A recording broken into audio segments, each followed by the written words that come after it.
خیبر پختونخوا سے لے کے بلوچستان تک. خیبر پختونخوا میں نواز شریف مولانا فضل الرحمان ایک دوسرے کے مقابلے میں امیدوار نہیں کھڑے کر رہے, طے کیا ہے بدلے میں مولانا فضل الرحمان کو صدارت کا امیدوار بنایا جا سکتا ہے. پنجاب میں جے یو آئی فے نے کہا جی کہ ہم نون لیگ کو سپورٹ کریں گے. سندھ کے اندر اسی طرح سے جو دیہی سندھ ہے وہاں پر جو ہے وہ پیپلز پارٹی کے اگینسٹ یہ اتحاد ہے جے یو آئی کا اور نون لیگ کا. اور اسی طرح سے شہری سندھ کے اندر وہاں پر کراچی کے اندر جو ہے وہ یہ جو اتحاد ہے جے یو آئی فے اور نون لیگ اور ایم کے ایم کا, یہ ممکنہ طور پر عمران خان پاکستان تحریک انصاف کے خلاف, اور بلوچستان میں بلوچستان عوامی پارٹی جے یو آئی فے اور نواز شریف, یہ تمام مل کر یہ جو کھچڑی بنا رہے ہیں. ایک پلان تو یہ ہے, لیکن اس پلان کے باوجود ان کی 100 نشستیں بھی کسی طور پر 134 تو بہت دور کی بات ہے نا, 100 نشستیں بھی یہ حاصل کرنے کے پوزیشن میں ہیں تمام کی تمام. اس میں اگر پیپلز پارٹی کو بھی, عوامی نیشنل پارٹی کو بھی شامل کر لیا جائے تو پھر بھی سرویز یہ بتا رہے ہیں کہ یہ جناب 100 نشستیں بھی حاصل, ایون استحکام پاکستان پارٹی کو بھی شامل کر لیں تو یہ 100 نشستیں حاصل نہیں کر سکتے. دوسری جانب سرویز تازہ ترین آپ کے سامنے جو ہم اس سے پہلے بھی رکھ چکے, صرف پنجاب کے اندر عمران خان 141 میں سے 120 نشستیں جیت سکتے ہیں, کے پی کی 45 میں سے 40-42 کے آس پاس, سندھ کی 61 میں سے 20-22 اور بلوچستان کی ایون 16 میں سے 8. بلوچستان خاص طور پر میں آپ کے سامنے اس لیے ذکر کرنا چاہتا ہوں کہ کیوں ان دونوں صوبوں میں انتخابات ملتوی کرانے کی باتیں ہو رہی ہیں. کے پی کے میں تو صرف عمران خان, اور بلوچستان کے اندر پہلی مرتبہ پاکستان کی 75 سالہ سیاسی تاریخ میں یہ ممکن ہوا ہے کہ کوئی ایسا رہنما جس کا تعلق پنجاب یا خیبر پختونخوا کے ساتھ ہے وہ اس وقت بلوچستان میں بھی دیگر تمام سیاسی جماعتوں کی نسبت سب سے زیادہ مقبول ہے. جی ہاں بالکل, عمران خان صاحب کا ذکر ہو رہا ہے اور وہ 3% زیادہ ان کی مقبولیت تمام تر قوم پرستوں کے مقابلے میں. اسی طرح سندھ میں بھی گزشتہ تقریباً 50 برسوں میں یہ پہلی مرتبہ ہو رہا ہے کہ ایسا سیاستدان کہ جس کا سندھ کے ساتھ تعلق نہیں ہے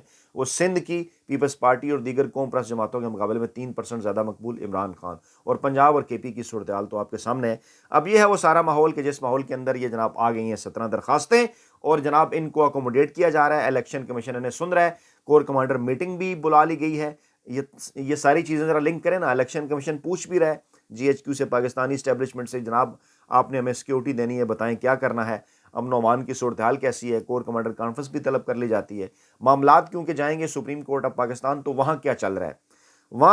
ہے اس کی تفصیلات بھی آپ کے سامنے رکھتے ہیں. لیکن اس سے پہلے ایک بیک گراؤنڈر, 6 ایسے جج صاحبان تھے سپریم کورٹ آف پاکستان کے جنوری 2022 میں جنہوں نے جسٹس قاضی فائز عیسیٰ صاحب کے حق میں جو ہے وہ فیصلہ دیا تھا.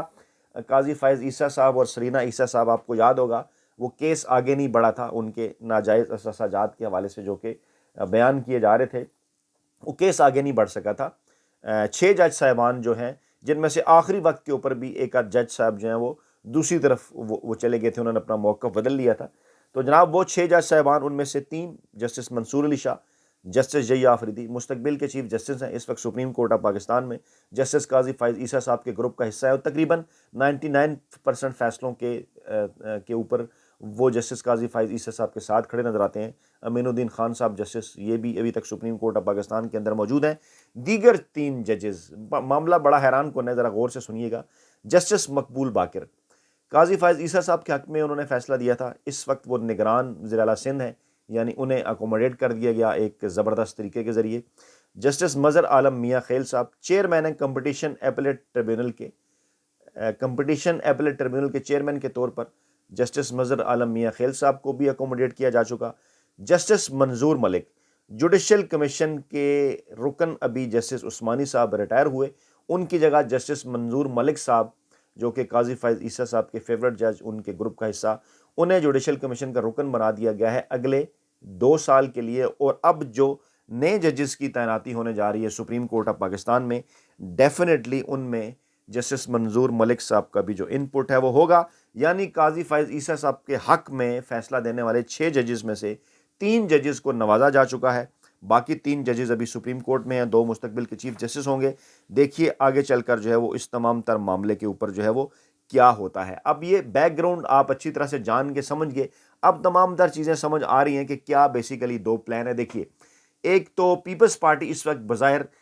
مختلف جو ہے وہ اپنے آپ کو پیش کرنے کی کوشش کر رہی ہے نون لیگ سے ذرا ہٹ کے. لیکن ایک بات آپ ذہن میں رکھیے کہ پیپلز پارٹی کا بھی اتنا ہی کردار رہا عمران خان کی آئینی اور قانونی حکومت کو گرانے میں, بلکہ زیادہ کردار رہا. ساری یہ سٹیج تو سجائی ہی زرداری صاحب نے تھی. اور بعض میں تو بعد میں اس قسم کی خبریں بھی سامنے آئیں کہ اسٹیبلشمنٹ کی جانب سے جو اصل ٹاسک ہے وہ تو دیے ہی آصف زرداری صاحب کو گیا تھا، اور اس کے بعد پھر نون لیگ بھی کس طرح، یعنی اپنا اپنا سب کا کردار تھا۔ عمران خان اس حوالے سے واضح کر چکے، انہوں نے کہا کہ آصف زرداری صاحب نے کس طرح سے یہ کھیل رچایا، کس طرح سے نواز شریف اس سارے عمل کا حصہ بنے، لندن پلان کیا تھا، تمام تر چیزوں کو ذرا جوڑ کر دیکھیں، سائفر رجیم چینج آپریشن، اور اس کے بعد پھر 9 مئی کے معاملات، یعنی مقصد کیا تھا کہ پہلے عمران خان کی حکومت گرائی جائے پہلے سٹیپ کے اوپر، دوسرے سٹیپ کے اوپر عمران خان کو اور پاکستان تحریک انصاف کو پاکستان کے الیکشن کے نظام سے نکالا دیا جائے، یعنی انہیں کسی نہ کسی طریقے سے مائنس کیا جائے۔ اچھا، بڑے اینکر، ویلے کالم نگار اور ملازم صحافی اب کچھ چیزوں کو مکس کر رہے ہیں،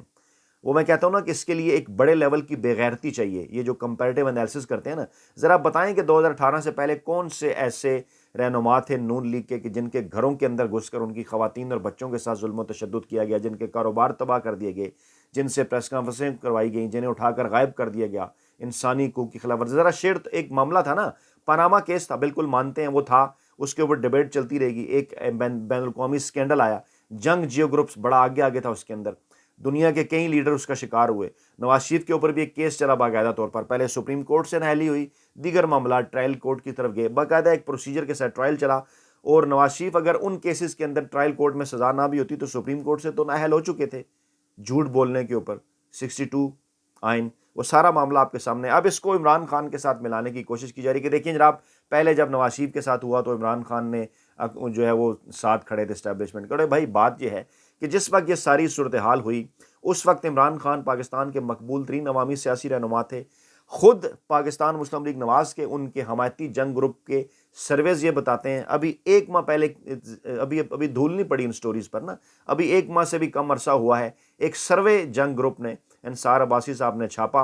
اور اس کے اندر انہوں نے اس بات کو تسلیم کیا کہ 2018 کے اندر بھی عمران خان کی مقبولیت تھی، اور اب اس مقبولیت میں پہلے سے کہیں زیادہ اضافہ ہو گیا ہے، یعنی 2018 میں جو مقبولیت تھی وہ اس وقت بھی نواز شریف سے زیادہ تھی۔ اور جو کنفرمڈ اطلاعات ہیں وہ تو یہ ہیں کہ عمران خان کی تو 20 نشستیں ماری گئی تھیں، اس لیے کہ عمران خان کا راستہ آگے چل کر روکا جائے۔ ہمیشہ سے اسی قسم کے پلان ہوتے ہیں خفیہ ہاتھوں کے، پہلے سے تیاری کر لی ہوتی ہے، تو باپ کو اور اس طرح کی ایم کے ایم کو یا دیگر سیاسی جماعتوں کو جو جوڑا گیا تھا نا عمران خان کے ساتھ، اور عمران خان کی 20 نشستیں کم کر کے، یعنی 134، 135، 36 نشستیں وہ لے رہے تھے، اور 114-15 پہ انہیں لے آئے۔ مقصد کیا تھا کہ تاکہ سادہ اکثریت سے حکومت نہ بنا سکیں، آگے چل کر ایک چیک کے طور پر ان کے ساتھ یہ سیاسی جماعتیں اٹیچ کر دی جائیں اسٹیبلشمنٹ کے ساتھ جن کا گہرا تعلق، اور وہی ہوا۔ آپ نے دیکھا کہ کس طرح سے پھر ایک منورنگ ہوئی، اور بین الاقوامی سازش کے بین الاقوامی مداخلت، سازش جو بھی اس کو کہہ لیں، اب تو تسلیم کیا جا چکا، مداخلت اور سازش کے اوپر بڑی ڈیبیٹس بھی ہو چکی، خود اس کے اوپر ترجمان صاحب کا بیان بھی موجود ہے۔ تو ہوا کچھ یوں کہ ایک بین الاقوامی سازش کا نتیجہ، پاکستان کے اندر سہولت کار موجود، ان کے ذریعے عمران خان کے اتحادیوں کو سائیڈ لائن کیا جانا، پاکستان تحریک انصاف کے اندر تقسیم پیدا کرنا،